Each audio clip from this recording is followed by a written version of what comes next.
So let's talk about variance. What is variance and why does it matter? Again, let's pretend we had two students. We'll call one Penny and the other one Silver.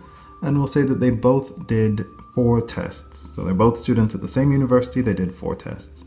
And Penny got the following scores: 4, 6, 10, 12. And Silver got the following scores: 6, 7, 9, 10. Now, if you look at both of their scores, you can see that they both cluster around 8. And if you take the mean of them, then it's 8 in both cases. But you can also see that Penny's scores are different from Silver's scores. Penny's scores are more spread out than Silver's. So even though they cluster around the same midpoint, here Penny's data is much wider and Silver's data is much more clustered together. That is variance. That alone is what we call the measure of variance. And why is that important? Well, it matters because it tells you how reliable someone is. So let's imagine that it only mattered if you got a score below 5. Only below 5 do you actually fail the course.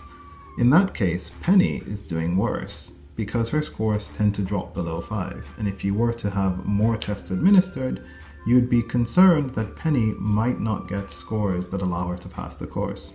But what if, let's say, the passing score is 3 and everyone's passing, but instead you only get a distinction if you ever get a score above 11?